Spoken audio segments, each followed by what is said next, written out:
Pinangalan ka nga kay Manny, di ba?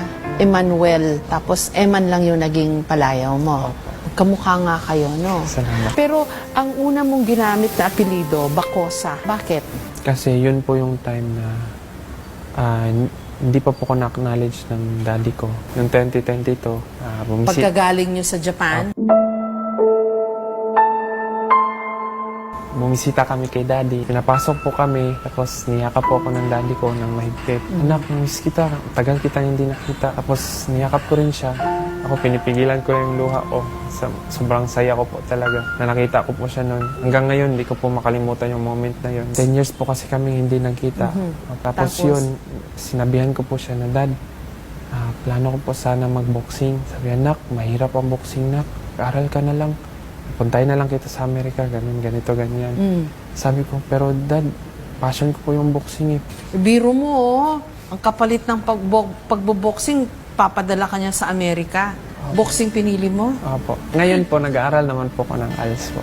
Tapos pinirmahan niya po yung ano ko na gawin kitang Pacquiao para mabilis pag-angat sa boxing, ganun. Ah, talaga? Opo. So siya mismo nag-alok Opo. na gamitin mo na yung apelido niya. Ganun mo. Parang bumawi po siya sa akin. Sabi ko, hala, thank you, Lord. Wow! Kinilala ka niya. Masok po ako ng kwarto, doon po ako umiyak. Sabi ko, Lord, thank you, Lord. Thank you so much, Lord God. Nagkausap na ba kayo ng masinsinan? Opo, tungkol heart to dito? heart po. Humingi na rin po siya ng tawad sa akin. Pinatawad ko rin naman po siya. Saka sabi ko po sa kanya na, Dad, naintindihan ko lang po sitwasyon niyo. Ang importante lang sa akin na makasama kayo. Do your best. Push, push, push. In the fight, that's count. Yeah.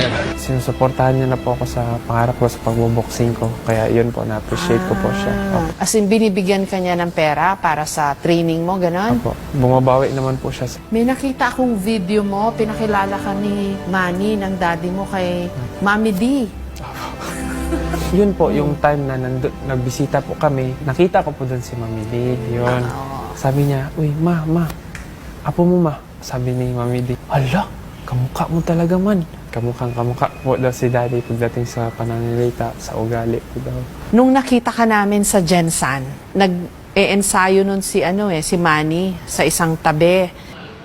Once a boxer, always a boxer. Tapos ikaw nandun sa isang tabi. Nagbo-boxing ka rin. Opo, yun po yung time na nagpapaturo ako kay daddy na, Dad, tama ba tong galaw ko? Ganun. Dad, pwede po ba akong sumabay sa training? Sumabay po ko, doon ko na, para akong mamamatay. Ang hirap wala ng training mo, Dad.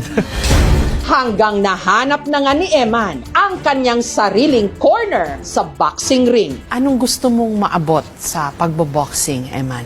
Siyempre, unang-una, gusto ko rin maging world champion kagaya ng daddy ko. Kung hindi man maging exhibition, maging undisputed champion. Ano bang pakiramdam pag nagbo-boxing? Masaya po ko, thankful po ko na nabigyan ako ng ganitong klaseng opportunity ng Panginoon. Yung nagbo-boxing po ko, inaalala ko lang yung mga nakaraan ko para solid po yung pagipaglaban ko. Pero may pressure din yun, Eman, ha? Opo. Na anak ka ni Pacquiao, ha? Opo. Focus lang po ko sa fight. Hindi po ako nagpapadala sa pangalan kasi at the end of the day, hindi naman po ako si Manny Pacquiao. Ako naman po si Eman Bacosa Pacquiao. Ang boxing, hindi lang hilig para kay Eman. Sa pamagitan ng kanyang kamao, meron daw siyang misyon para ibangon ang pangalan ng kanyang ina na hanggang ngayon daw pilit dinudungisan. Pag nagbo-boxing ako, parang nabibigyan ko ng meaning yung buhay ko, yung mama ko, na papakita ko sa mundo na maliho yung akala nila sa mama ko. Mama ko hindi masamang tao.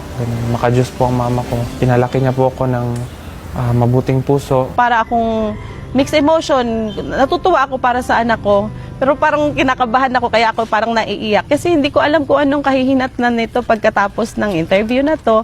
Pero ako naman, I am still hoping for the best na para ito sa kabutihan ng anak ko, yung interview na ito. Lalo na po kila Sir Manny, kila Ma'am Jinky, ayoko na pong magka-issue kasi minsan yung mga tao kahit na dapat walang issue, pinag-aaway-away na nila. Intention ko talaga is para sa anak ko, yung para sa kabutihan niya. At saka kasi siguro po sir, tungkol sa past, naka-move on na po ako. Kinilala nakikilala, kinakikiligan din. Lalo't guwapo. Katulad ng mga artistang sinasabing ka-look-alike niya. Isa na dyan, si Piolo Pascual. Eh, ang tawag sa'yo ngayon, Piolo Pacquiao. Dahil kamukha mo rin daw si Piolo. Anong masasabi mo doon? Natuwa po ako nung narinig ko po yun kasi hindi ko po yun naisip. Kumbaga, nakafocus lang ako sa fight tapos may sabi-sabi na nakita ko sa comments, mga ganun na Piolo Pacquiao po daw. Paano ba yun pag hikayating ka kayo mag-artista? Kasi artistahin yung itsura mo.